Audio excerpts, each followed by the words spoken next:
కడప జిల్లా Proddatur sub registrar కార్యాలయ సిబ్బందిపై ఎమ్మెల్యే వరదరాజులు రెడ్డి ఫైర్ అయ్యారు. ఎన్నిసార్లు చెప్పినా ప్రజల వద్ద నుంచి లంచాలు తీసుకుంటున్నారంటూ ఆరోపిస్తూ సిబ్బందిపై ఎమ్మెల్యే ఆగ్రహం వ్యక్తం చేశారు. లంచాలు తీసుకుంటున్న ఇద్దరు జూనియర్ అసిస్టెంట్లను సెలవుపై వెళ్లిపోవాలన్నారు. కార్యాలయంలో పనిచేసిన ముగ్గురు సిబ్బంది డబ్బులు వసూలు చేస్తున్నారని వారిపై డీఐజీకి ఫిర్యాదు చేస్తానన్నారు. లంచగొండీలు సెలవు పెట్టి వెళ్లిపోవాలని ఎమ్మెల్యే హెచ్చరించారు.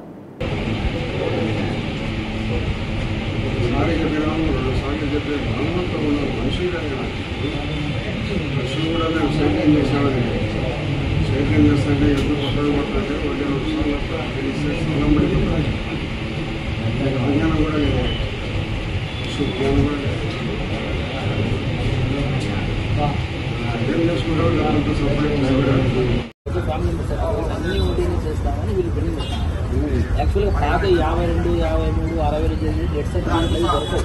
వీఆర్లు లేరు, ఎంఆర్ఓ లేరు. అవి ఉంటేనే రిజిస్టర్ చేస్తామని వీళ్ళు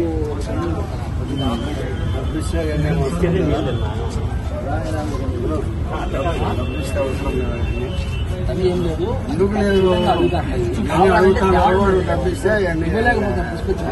చెప్తా. 30-40 సంవత్సరాల కిందట నేను, మా నాయన, మా చిన్న ఇద్దరు భూములు పంచుకున్నాం. మాకేం అగ్రిమెంట్ లేదు. ఫలానా చేను 2 ఎకరాలు 2 ఎకరాలు అని గుర్తు చేస్తున్నాను.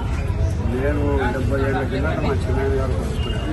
ఏం డిస్ప్యూట్ లేదు, మాకేం రిజిస్టర్లు లేవు. విభిన్న రికార్డులలో మా పేర్లు ఎవరికి చేసుకుంటానో వాళ్ళకు దాంతో చేయండి. మీకు ఎందుకు చేయడం లేదు? డబ్బు కోసం చేయడం లేదు. ఇప్పుడు 50 ఏళ్ళకు డెత్ సర్టిఫికేట్ దొరుకుతుందా? మరి ఎందుకు అదే డబ్బులు ఇస్తే చేస్తారు? అంటే ఇది డబ్బులు ఇస్తానే మాట్లాడుకుంటాయా? ఇక్కడ మన మీనాపురంలో 10 సెంట్ల భూమిని దొంగ రిజిస్టర్ చేశారు. కొత్తపల్లిలో దొంగ రిజిస్టర్లు దండిగా ఉన్నాయి. వీళ్ళు వాళ్ళంతా పెళ్ళుడైపోయి ప్రజలను దోచుకుంటున్నారు. ఊరికి రావాలని పొద్దున్న దేశాల నుంచి సాయంత్రం దాకా అక్రమ మార్గాల్లో సంపాదించాలని దుర్మార్గులు దొంగమని ఉన్నారు. కోర్టులో పెండింగ్ ఉండేవి కూడా చేస్తారు. డబ్బులు అంతే. హలో, నమస్తే రిజిస్టర్ గారు.